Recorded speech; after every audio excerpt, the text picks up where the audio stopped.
Help support the show by joining the Patreon or becoming a YouTube member. Also, hit that like button and subscribe if you want more Browns-focused content. The NFL Draft Combine is coming up this week. It actually officially starts today, even though I don't think they start doing on-field drills until either Wednesday or Thursday.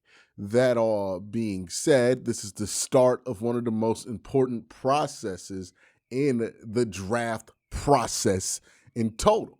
Not just because of what happens in Indianapolis, but more because of what comes out during this weekend in Indianapolis. See, the common thought process is that a guy will go out there in his, Under Armours, run a good 40 time, and that'll shoot him up the board. But the reality of what's actually happening is that guy runs that 40 time, but also all of the people who have been doing mock drafts, all of the people who have been putting these boards together for all of these big media networks are finally being able to catch up with general managers, with scouts, with people in various organizations, and able to update their draft boards according to what NFL teams are actually looking. That's why there's always a massive difference before the combine, what the draft board looks like, and after the combine of what the draft board looks like. Not necessarily a reaction to what happens at the combine, because we've seen it happen at combines where not a lot of the notable players actually do the drills, but by what teams are feeling in the NFL media catching up to that. So a lot of what's important that we're going to learn at the combine might not be who runs this 40 time or who gets this shuttle time, even though in some isolated situations that's going to be important. But a lot of what's going to be important to pay attention to is what comes out during the combine. Who gets dinged for injury history? Who all of a sudden people start to cool on quite a bit. Remember Luther Burton last year came into the combine. He was a top 5 pick. And then by the end of the combine, it was pretty obvious that he was not going to go in the first round.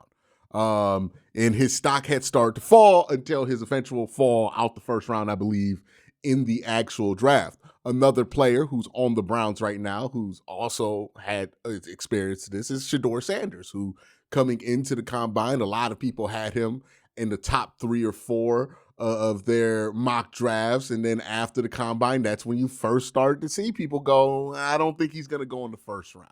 He might fall into the second round. And then obviously that turned into the colossal drop that he had into day 3, which people still talk about to this day. This is what the combine is really good at, right? I think that's one of the most important things I can say when I talk about the combine is making sure that people understand, yes, the drills are important, but don't think that that's why all the movement is happening. What's really important at the combine is less about what you see on the field in the drills and more about what's going on behind the scenes, the conversations that are going on between insiders and agents and scouts and agents, and then eventually to an insider. The information dump that we get during the week of the combine that continues to trickle out until the draft is what's most important. Remember, we found out that the Browns were interested in trading back at the combine and at the owners' meeting. These are 2 points where information tends to get out about what's going to go down. And I think that's one of the most important things that you can keep your eye on for the combine, or at least how to kind of look at what happens after the combine. That being said, we're going to talk about some things that I want to learn this week at the combine about specific players. Now, before I do that, gotta thank my sponsor, Sleeper. Hey, have you heard of the Sleeper app? It is a place where you can go to play fantasy football. It's also a place you can go to do picks. You can put your knowledge on the line, make some picks, and see who knows ball the most, and maybe even, be rewarded for your knowledge. Go on the Sleeper app. Make sure you sign up using the promo code WORSTTAKE, and you'll get a 100% match on up to $100 when you use the promo code WORSTTAKE. Make sure you check out the Sleeper app. So, in doing this the last few years and going to the All-Star games this year and last year, there are things that you hear when you're in sports media about players that sometimes are a thing that turns into a much bigger thing, and then sometimes just aren't really a thing ever, and they never really materialize into anything. For example, last year I remember hearing from Corey Kinnon, especially, that he had heard that James Pierce, had character issues that might drop him in the draft when that wasn't really out before the combine. And then you obviously see what has happened with James Pierce up till this point that has severely affected his NFL career and might even affect his ability to be free. Sometimes you hear nothing and something comes to light, like with Mike Green and his domestic assault case. There are other things that kind of go in a different direction when it comes to injuries, right? You might hear that, hey, this player's a top 5 lock, and then all of a sudden after the combine, people are much, much less sure about this. Remember, so you hear stuff with character concerns that might pop up, and that's always something you want to keep your ear to. Do you start to hear the tone change on certain prospects? Another thing that can happen is injury related. Do you guys remember the name Will Johnson? See, Will Johnson, a full calendar year ago, was somebody that people were talking about being in play for the Cleveland Browns that they traded back to 6, right? He was seen as the best true corner in that draft class, even to some people, his tape surpassing what Travis Hunter was able to accomplish while winning the Heisman Trophy. See, at this time last year, you'd be hard pressed to find a mock draft that did not have Will Johnson in the top 10. But Will Johnson did not get drafted in the top 10. He didn't get drafted in the top 20. He barely got drafted in the top 50 as he went pick 47th in the second round to the Arizona Cardinals. And we started to get wind of this at the combine when no news of his not so great injury history started to really become, when concern about his injury history and his ability to recover from that injury history became much, much, much more real. See, at the combine, they make you go through some medical testing. Sometimes that reveals some stuff that, shed some more light on a current injury situation that might make teams more hesitant about a player. Sometimes teams are right to be hesitant about players who pop up with injury red flags. Sometimes teams get a great discount on an amazing player because they're willing to take a risk on somebody who had a bit of injury concerns coming into the draft. It's a true kind of 50-50 proposition when it comes to that. But Will Johnson is just the most familiar name and the most recent name to be hit with this. But this year, my eyes are squarely on Jordan Tyson. Jordan Tyson is the one name that you've heard whenever you hear somebody talk about his tape, whenever you hear somebody talk about how good Jordan Tyson is, there's always a bit of hesitancy to put him in the top 5 of the draft or to mock him into the top 5 of the draft because we think something might be up with that knee. There has been rumors of more concern around that knee than maybe what's already out there. And the combine is where something like that will start to get more traction. So if you're somebody who wants the Browns to go wide receiver, especially if you're somebody who likes Jordan Tyson, keep an eye on the conversation about that knee because that could change him from being a top 5, top 6 pick lock, the way that his tape says he should probably be a top 6 pick lock, versus somebody who might fall to you at 24 because of concerns about the knee. There's always somebody who you think is going to be in the top 10 of the draft, right, every year that ends up available in the second round. Like almost every single year, this happens. So Jordan Tyson might be the guy that happens too. Sometimes this happens to more than one player. Will Campbell and Luther Burton were available in the second round last year. Nobody really thought that about a calendar year ago. But that's what the combine's for. It's catching up on information that we might not be privy to because we're not an NFL team. The second thing is Caleb Downs. What is the NFL projection of Caleb Downs when it comes to what position of safety he's going to play?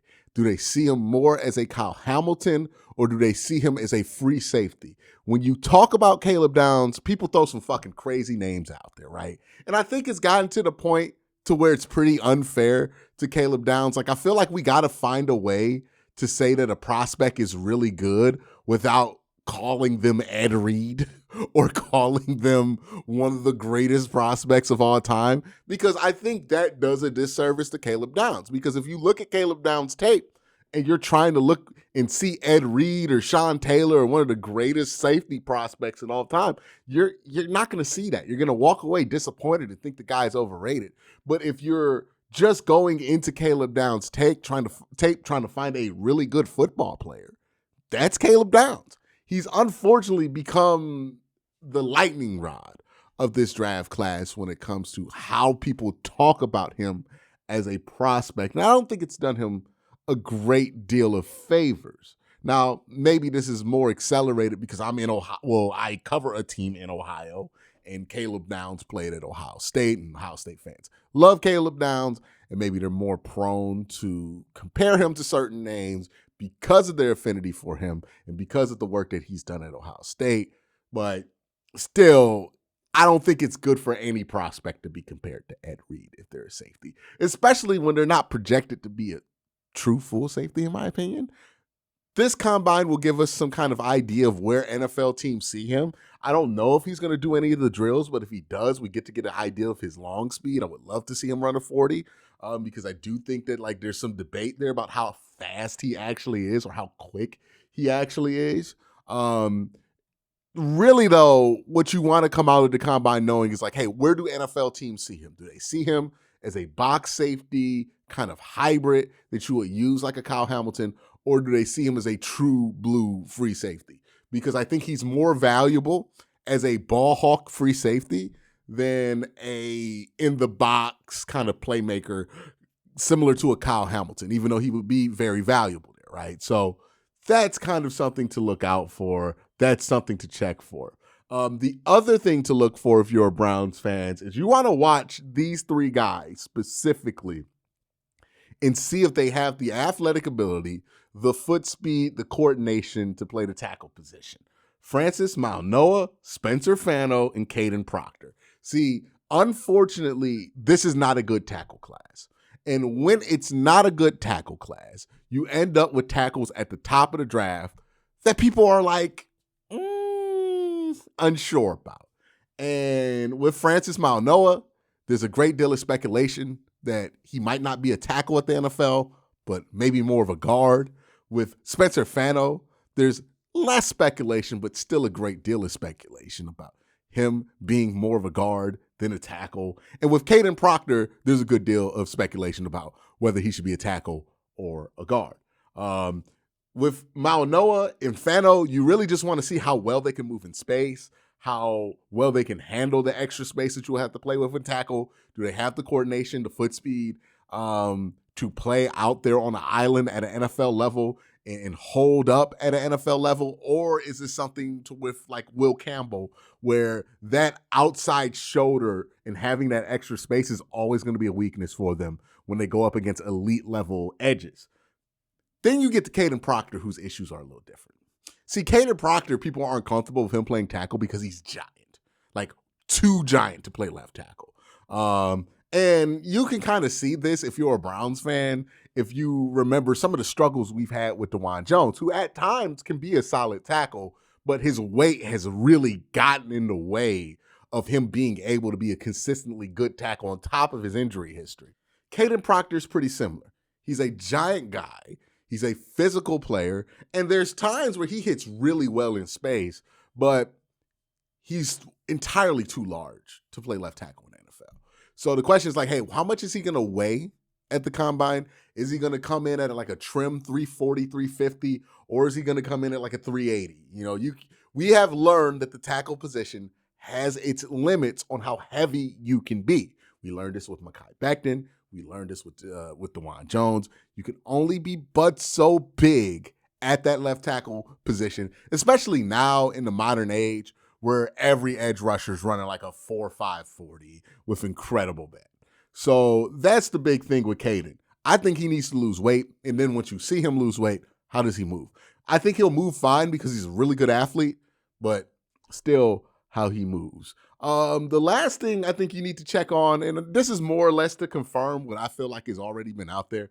What is the buzz on quarterback in this draft? Obviously, we know that, it looks like Fernando Mendoza is about to go number 1 overall to the Raiders. I don't think there's any kind of mystery about who the first pick in this draft is going to be.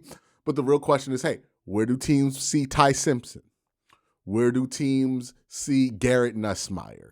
Will there be more than one quarterback taken in the first round? Who are teams really, really high on? Are teams maybe willing to move up to go and take a quarterback? The Browns might have a couple of opportunities here to get involved with a trade package, not necessarily to get a Ty Simpson or to get a Garrett Nussmeier, but for a team to move up to grab one of those players, because maybe somebody loses their mind and wants to take Ty Simpson super early. They call the Browns at 6. They might be able to make a deal happen, right? Maybe a team falls in love with Garrett Nussmeier, wants to jump back into the first round. They get the Browns a call at 24. Or maybe a team falls in love with Ty Simpson. They call the Browns and give him a call at 24. These are things that you would have to be on the radar. I don't expect the Browns to have much interest in any of the rookie quarterbacks in the first round this year, because I think all the options that would have been appealing to them are either back in college or unattainable in this draft. So because they're in that kind of situation, I think the Browns are pretty much locked into looking at free agency or current NFL players to fix their quarterback problem for at least this year, which means that they're probably out the rookie quarterback market for this year. So maybe the Browns won't be involved in quarterback, but maybe the Browns won't be involved in getting a quarterback, but they might benefit from a team that wants to get a quarterback in the form of extra draft picks. We'll see what happens there, but I do think the quarterback buzz is always something that's worthwhile to keep an eye on, especially when you're dealing with a front office that, it tends to be pretty savvy with how they move up and down the draft board, like Cleveland has over the last 5 years. But that's my thoughts, my primer for the NFL Combine. Let me know what you think in the comment section down below. You guys have a great day. Have an even better night. Peace.